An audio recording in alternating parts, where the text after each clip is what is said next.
go get him again. Welcome back to the Robezoid channel. I'm your host Mark, and on the docket today we have an unboxing first impression video on the brand of YSL Yves Saint Laurent.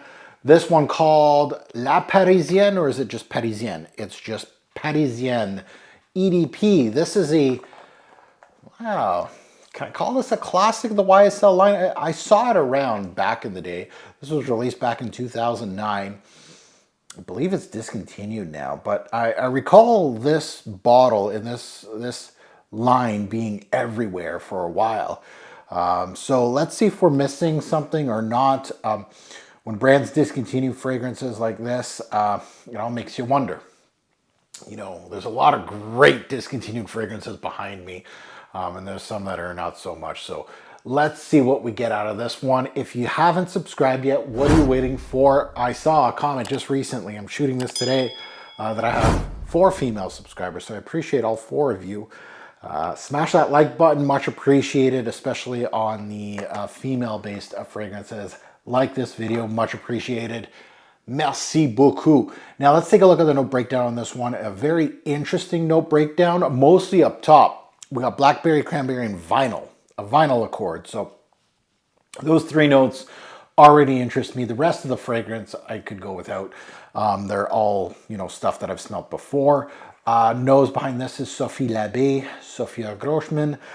So very good resumes on both of them. So let's take a look at this one and see what we get.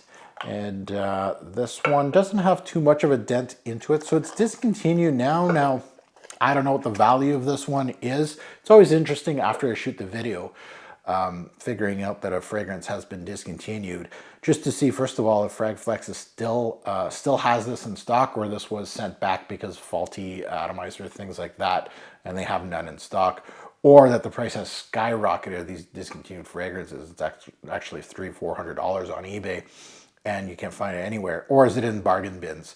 There's always levels to this fragrance game, especially discontinued fragrances. So the person that brought this back did take a little bit of a chunk out of it. So let's see. Can't smell anything. We're going to put it on strip first, and then we'll put it on my skin. Atomizer is a little bit of a weak sauce. It's a smaller atomizer. It doesn't really impress. So let's sniff this one out. Ooh, that's a big berry note. Not bad, actually.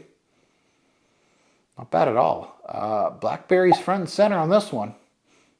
Some sort of berry, a blackberry, raspberry, same kind of family. Really nicely done.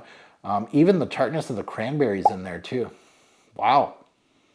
That 1-2 punch is actually quite interesting. You know, these fruity florals, which I'm assuming this is what it's going to be right now, it's just fruity. There's always like that, I don't know, that air of generic. It's like the blueies in the men's aisle, right? This one seems like the berry. I always liked berry notes in fragrances. I like them more with darker tones.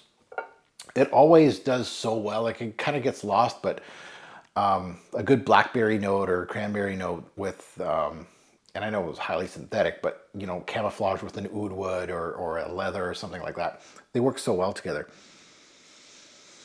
Yeah, that blackberry and cranberry, actually quite good. And there's some of these fragrances, like Ralph Lauren does this on the men's aisle with their red line, which the cranberry is super synthetic and just scratchy. This is actually well done. There's not much behind it. It is front and center, and it's still actually well done. Usually these notes need to be hidden a little bit, but no. Now there's a little bit of powder coming through from that violet note. So those florals are starting to come in. And there's a little fluff on my, that ain't right. There's a little bit of a watery rose with that violet backing that. So yeah, it has that synthetic fruity floral kind of playful aspect to it. It's not overly, you know, you kind of have to like berries and you're going to expect some sweetness, but it's not overly pixie sticks kind of sweet. You know, it's not on that level, but you have to like your sweet berry-like scents. I like this. And really what's standing out, obviously not the florals, but the berry. I think that tart berry quality does it for me. I'd like to see that portion of this fragrance in a darker blend. Even for men or women, doesn't matter, but this is,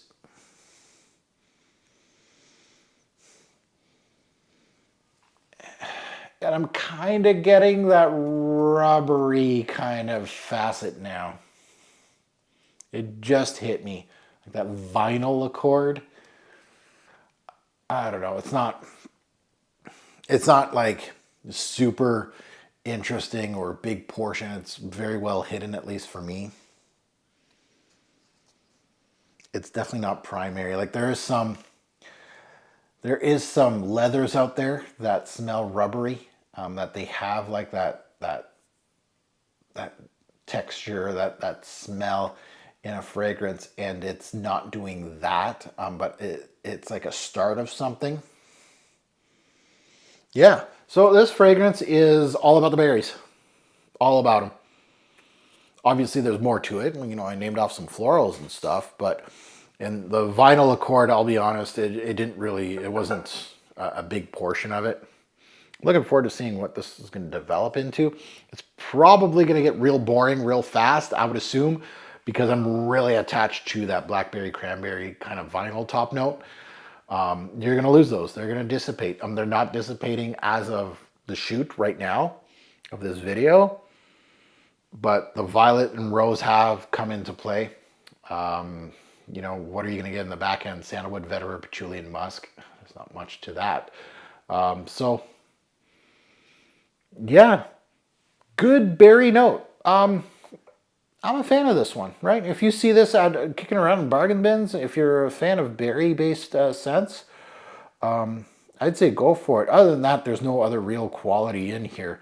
You know, I mean, there's quality, but there's no real big, like, don't expect a beautiful rose or a huge violet blast or peony, right? None of those are really showing themselves that much.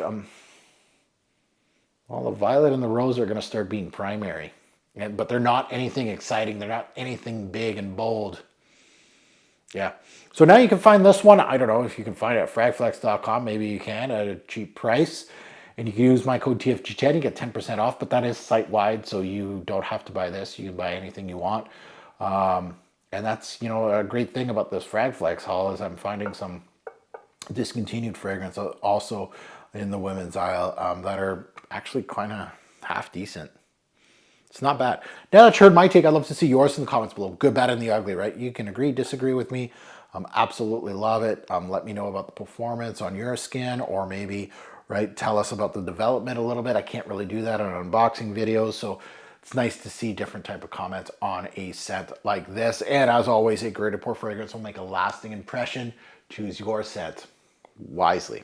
Thanks for watching, YouTube. Have a good one.